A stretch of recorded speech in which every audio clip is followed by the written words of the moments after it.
Վերջերս հանրապետական կուսակցության պատգամավորներից մեկը հայտարարեց, որ իրենք ընտրություններին մասնակցել են, քանի որ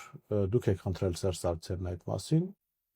ինչպես եւ ինչու եք ստիպել երրորդ նախագահին մասնակցել 2021-ի ընտրություններին։ Հիմա այս խնդրել եմ, թե ստիպել են, այս լավ չէ։ Եթե իրենք սկզբունքային ասել ես, մասը չեմ Հայկ Մամեջանյանը, պատգամավոր։ Տենց էլ ասել է, որ ես խնդրել եմ։ Դուք խնդրել եք, որ Սերժ Սարգսյանը մասնակցի։ Լավ։ Մեղմ ասած շատ հեռու է իրականությունից։ Իսկ ո՞րն է։ Եթե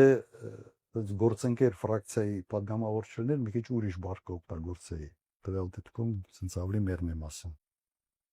Չի եղել էսը։ Խիպտ ես խնդրեի, ասած։ Բառացիացրել որ դուք եք խնդրել մասնակցել ընտրություններին։ Լավ, որ իրենց մասնակցությունը ձեզ կօգնի, այս տրամաբանության մեջ։ Ինձ կօգնի, այո, հակառակ ինձ պիտի խանգարի։ Որովհետև պատկերը այնպեսին է դարել, որ այդ հին ու նորի մարմնավորումը մենք ստացանք հենց այդ ընտրությունների ժամանակ։ Առաջին նախագահը ցուցակում չկա, բայց ամբողջ քարոզարշավը Վանեցյան երկինքն էր տանում եւ առաջի ջութակն էր քարոզարշավի ու ես։